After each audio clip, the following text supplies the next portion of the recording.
جو لوگ کمزور ذہن رکھتے ہیں ساری زندگی فیصلہ ہی نہیں ہوتا کوئی، ڈرتے رہتے ہیں، سہمے سہمے وقت گزارتے ہیں اپنے آپ کو فکری یہ جو ایمان ہوتا ہے یہ بندے کو طاقتور کرتا ہے، بندہ مضبوط ہو جاتا ہے۔ مجھے بتائیے نا، جب ایمان پکا ہو کہ روزی دینے والا اللہ ہے تو پھر بندہ کسی مالدار آدمی کے پیچھے کبھی بھاگتا ہے، کبھی کسی بڑے آدمی سے ڈرتا ہے؟ جب اسے پتا ہو کہ عزت اور ذلت اللہ کے دست قدرت میں، پھر وہ سیاستیں، سازشیں یہ کام کرتا ہے۔ تو پہلے تو مضبوطی ایمان درکار ہمارے بچوں کے اندر، ہمارے مزاجوں کے اندر، جب تک وہ مضبوطی ایمان۔ حضرت مولا علی شیر خدا کرم اللہ تعالی وجہ ان کریم ایک دفعہ بڑے علیل ہو گئے، کمزوری آ جاتی ہے، بندہ بیمار ہو جاتا ہے۔ تو ہمارے ہاں بیمار لوگ بعض اوقات ایسا جملہ بولتے ہیں جو کفر کے زمرے میں چلا جاتا ہے۔ آپ پریشان ضرور ہیں، تکلیف میں ضرور ہیں، لیکن آپ بات وہی کریں گے جو شریعت اجازت دیتی ہے۔ حضرت علی شیر خدا شدید علیل تھے، ایک صحابی تیمارداری کرنے گئے تو حضرت مولا علی کا چہرہ دیکھ کے پریشان ہو گئے، کہنے لگے آپ تو بڑے سخت علیل ہیں، اللہ خیر کرے، اللہ تعالیٰ آپ کو صحت دے۔ تو حضرت علی کہنے لگے تو فکر نہ کر، مجھے اس بیماری سے کچھ بھی نہیں ہوگا۔ نے کہا کیوں؟ فرمانے لگے مجھے نبی پاک علیہ السلام نے فرمایا تھا علی اس وقت دنیا سے جاؤ گے جب داڑھی خون سے رنگین ہو جائے گی،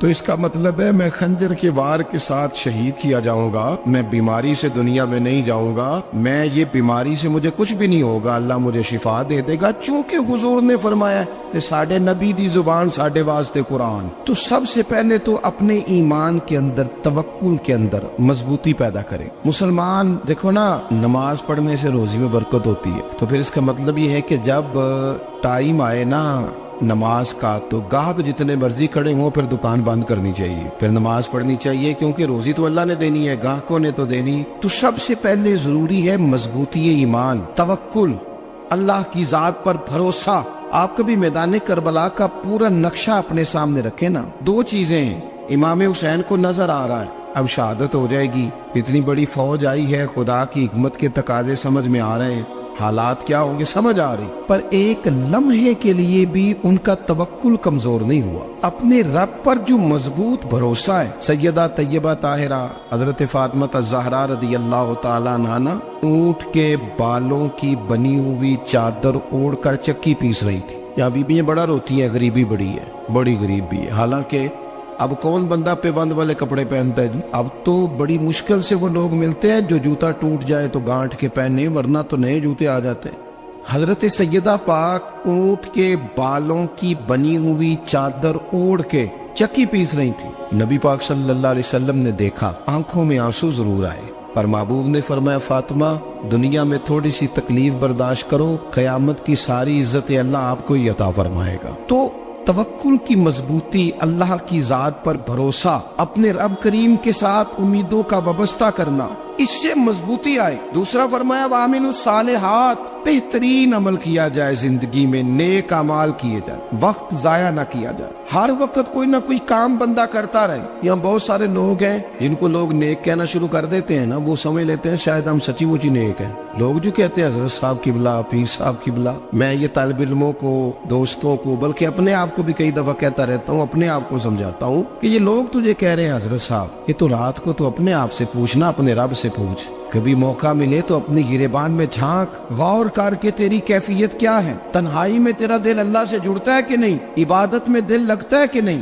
خدا کا خوف دل میں رہتا ہے کہ نہیں، غریب کی محبت، عزیزوں قربت والوں کا احساس طبیعت میں موجود رہتا ہے کہ نہیں۔ ویسے تو میرا مطلب ہے، لوگ کہہ دیتے حاجی صاحب آپ بڑے سخی ہیں، تو اس سے تو نہیں نا بندے نے سخی ہونا، سخی تو تب ہونا ہے جب اللہ کی بارگاہ میں مقبول ہوگا۔ اعمال صالحہ، نیک کام، اور وہ کرتا رہے بندہ، کوئی بھی کام اسے نیکی کا مل جائے نا۔ دیکھنا اپنا معیار ہر انسان نے بنایا ہوتا ہے کامیابی کا۔ کچھ لوگوں کا خیال یہ ہوتا ہے کہ بچے میرے پڑھ گئے، اپنی اپنی جگہ پہ سیٹ ہو گئے، میں اب بڑے سکون میں ہوں۔ کچھ کی رائے یہ ہوتی ہے کہ میں نے سب بچے بچیوں کا بیاہ کر دیا ہے، گھر میرا بن گیا ہے، اب میں بڑے آرام میں ہوں، قرار میں ہوں، سکون میں ہوں۔ تو اپنی اپنی رائے ہوتی ہے، لیکن حقیقت وہ ہے، اصل وہ ہے جسے اللہ کے قرآن نے بیان کیا۔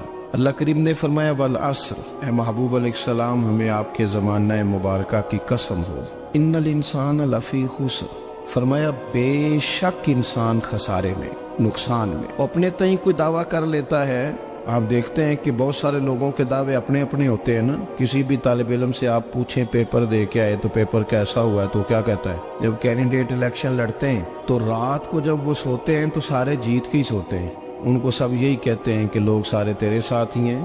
حالات یہ جتنے بادشاہ حکمران ہوتے ہیں ان کے بگڑنے کی بنیادی وجہ ہوتی ہے کہ یہ خوش فہمیوں میں مبتلا ہوتے ہیں. ہم میں سے بھی ڈھیر سارے لوگ ہیں جو خوش فہمیوں میں مبتلا ہیں. کچھ کہتے ہیں جناب ہماری نسبت بڑی تگڑی ہے. بھئی نسبت تو امام حسین سے تگڑی تو کسی کی نہیں نا. تو ساری رات نماز پڑھتے تھے, روزے رکھتے تھے, اللہ کو یاد کرتے تھے. آپ خالی نسبت پر بیٹھ کر عمل چھوڑ جائیں تو یہ کیسے ممکن ہے؟ تو اپنے اپنے تئیں لوگوں نے معیار کامیابی کے قائم کر لیے ہیں. اللہ فرماتا ہے کہ محبوب مجھے قسم ہو زمانے کی, انسان نقصان میں, یہ دن بدن جو وقت گزار رہا ہے تو اس کا نقصان, اس کا خسارہ, اس کا گھاٹا بڑھتا جا رہا ہے روز نقصان میں. کتنا کتنا عمر کا حصہ لوگوں نے ضائع کر دیا, کتنے کتنے بہترین لوگ تھے لیکن روزی روٹی کے پیچھے وقت سارا برباد ہو گیا. یہ رزق حلال کے لیے دوڑ دھوپ ہو وہ تو بڑی بات, لیکن تکبر کے لیے اور خواہشات, بیجا خواہشات کی تکمیل کے لیے, ایک دوسرے سے آگے بڑھنے کے لیے بڑا وقت ضائع کیا لوگوں. اچھا کوئی بھی نہیں جیتا, خاندانوں میں بھی کوئی نہیں جیتا, برادریوں میں بھی کوئی نہیں جیتا, پر لڑائی ساری زندگی کی ہے. میں نے آگے گزرنا, میں نے آگے, حالانکہ کوئی کسی کو جیتنے دیتا ہی نہیں. اپنے اپنے تئیں لوگوں نے معیار قائم کیے کامیابی کے. اللہ فرماتے ہیں بے شک انسان نقصان میں ہے, لیکن جس میں 4 خوبیاں پائی جائیں اللہ کا قرآن کہتا ہے وہ بندہ کامیاب ہوئے. کون کون سی؟ الا الذین آمنوا, سب نقصان میں نہیں سوائے ان لوگوں کے جو ایمان لائے. سب سے پہلے کیا کرے؟ ایمان ہو اس کے پاس, مضبوط ایمان. وعملوا الصالحات, اور ایمان بھی لائے اور نیک کام بھی کرے. اور صرف نیک کام نہ کرے, وَتَوَاصَوْا بِالْحَقِّ, لوگوں کو حق بات کی نصیحت بھی کرے. اور ظاہر ہے سچ بولے گا, حق بولے گا تو بڑے لوگوں کے مفادات کو ٹھیس پہنچے گی, کچھ لوگوں کو تکلیف بھی ہوگی. تو اب جب تکلیف ہوگی تو پھر مصیبت بھی آئے گی. تو اگر حق بات کہنی ہے تو پھر کیا کرے؟ وَتَوَاصَوْا بِالصَّبْرِ, اور ایک دوسرے کو صبر کی بھی وصیت کرے. 4 چیزیں پائی جائیں, ایمان, اعمال صالحہ, حق کی نصیحت, اس رستے میں آنے والی تکلیف پر صبر. اگر یہ 4 چیزیں میسر آتی ہیں تو اللہ کا قرآن کہتا ہے بندہ کامیاب ہے. اور اگر یہ 4 چیزیں نہیں تو پھر کوئی بندہ جتنا مرضی دعویٰ کرے, جتنا مرضی شور کرے, جتنا مرضی اعلان کرے, وہ کامیاب ہو سکتا. سب سے پہلے تو اپنا ایمان پکا کرے. یہ جو کچی پکی باتیں کرتے ہیں نا لوگ, مسلمان جو ہوتا ہے نا, مسلمان وہ لاوارث نہیں ہوتا, وہ وارث والا ہوتا ہے. اس کا رب ہر وقت اپنی رحمت سے اس کی حفاظت کرتا ہے. مسلمان ہر وقت نبی پاک علیہ السلام کے نگاہ کرم میں رہتا ہے. اسے کمزور باتیں نہیں کرنی چاہیے کہ میرے کو پیچھے چڑھ گیا تو پتہ نہیں کیا ہو جائے گا, برادری مخالف ہو گئی تو پتہ نہیں کیا ہو جائے گا, سچ بول دوں گا تو لوگ پتہ نہیں مجھے مار دیں گے. ایسا ہو نہیں سکتا. چھری حضرت ابراہیم چلائے بھی نا تو حضرت اسماعیل کے حلق پہ چلنا اس نے تب بھی ہے جب اللہ حکم کرے گا. تو اللہ کی حکمت ہوگی, حکمت الہی ہوتی ہے تو کوئی کام ہوتا ہے, ورنہ ہوتا. تو اپنی طبیعت میں مضبوط ایمان, توکل, اللہ پہ بھروسہ, مضبوطی افکار کی, کچی باتیں نہیں. دیکھو نبی پاک صلی اللہ تعالی علیہ وسلم نے فرمایا نیکی کو کبھی حقیر نہیں سمجھنا, کبھی حقارت سے نہیں نیکی کرنی کہ یہ بڑی چھوٹی ہے تو میں اس کو کروں. اب فرمایا کبھی حقیر نہ سمجھنا, نیکی کا کام جو بھی ملے کر دینا. فرمایا اگر بھائی سے مسکرا کے ملو گے بنا تو اس پر بھی اللہ تمہیں صدقے کا ثواب عطا کرے گا. ہم تو اس دین سے کے ماننے والے ہیں جو کہتے ہیں تو گلی سے روڑا اٹھا دے, کانٹا اٹھا دے, کسی کی تکلیف دور کر دے, کسی اس پر گنجائش کر دے, کسی کے لیے آسانی کر دے. جو بھی خیر کا کام میسر آئے پورے دن میں اسے چھوڑے نہیں. صبح گھر سے نکلے, وہ ایک صحابی تھے, غالباً تابعی تھے, تو بازار جاتے اپنے غلام کے ساتھ تو سارا بازار گھوم کے واپس آ گئے. خادم نے کہا جناب کو نہ کوئی خریدا نہ کچھ بیچا. تو آپ سارا بازار گھوم کے آ گئے. فرمانے لگے تیرا کیا خیال ہے؟ میں نے کچھ بھی نہیں کیا. کہا جناب پھر کیا کیا ہے؟ فرمانے لگے تم نے دیکھا جو بندہ بھی گزرا میں نے اس کو کہا السلام علیکم, تو کتنی کو نیکیاں میں جمع کر کے آ گیا ہوں. کوئی خیر جو میسر آئے. ہم سمجھتے ہیں کہ شاید کو کروڑ کو روپیہ ہوگا تو پوری مسجد بناؤں گا تو پھر میں نے نیکی کر دی ہے. شاید جناب میں, حالانکہ یہ چھوٹے چھوٹے کام ہے نا, چھوٹے چھوٹے کام, ان کی تو زیادہ ضرورت ہوتی ہے, ان کی تو زیادہ حاجت ہوتی ہے. کوئی آپ رستے میں گزر رہے ہیں تو نیچے کوئی کھڈا بنا ہوا ہے تو اس پر ہم کیا کرتے ہیں, گاڑی میں بیٹھ کے تبصرہ کرتے ہیں اے روڈ کھورے کدوں بننا ہے. بھئی یہ کھڈا ہے نا تو آپ نیچے اترے نا, تو آپ دھابڑا لیں نا,